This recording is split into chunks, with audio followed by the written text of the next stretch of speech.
తండ్రికి తద్దినం పెట్టరా అంటే తండ్రి ఎప్పుడు చనిపోయాడో ఆ రోజు తిథి కూడా వాడికి జ్ఞాపకం ఉండదు.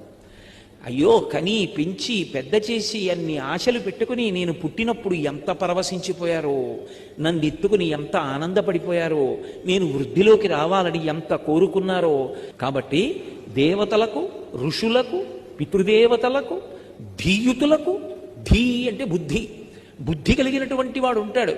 వాడిది పాపం దేవతల యందు వాడికి ప్రీతి, ఋషుల యందు ప్రీతి. వాడు ఏదైనా చెప్పాడు అనుకోండి ఇబ్బంది వస్తుంది. వాడు ఇలా బ్రతుకుతానన్నాడు అనుకోండి, వద్దని చెప్పే వాళ్ళ సంఖ్య లోకంలో ఎక్కువైపోతుంది. అయ్యో తద్దినం పెట్టాలండి, ఏమిటి చాదస్తాం, ఉపవాసం ఏమిటి చాదస్తాం, అయ్యా మడిబట్ట ఎందుకండి, మడిబట్ట చాదస్తాం, తీర్థయాత్రకి వెళ్ళాలి అప్పుడు ఎందుకు, రామాయణం విందాం ఇప్పుడు ఎందుకు, రిటైర్ అయిపోయాక వినాలి. దంతంబుల్ పడనప్పుడే తనువుయందు ఆరూఢియున్నప్పుడే కాంతాసంఘము రోయనప్పుడే జరాక్రాంతంబు కానప్పుడే వింతల్ మేన చరించునప్పుడే కురుల్ వెల్వెల్ల కానప్పుడే చింతింపన్బలమీ పదంబుజబులం శ్రీకాళహస్తీశ్వర అంటాడు దూర్జటి.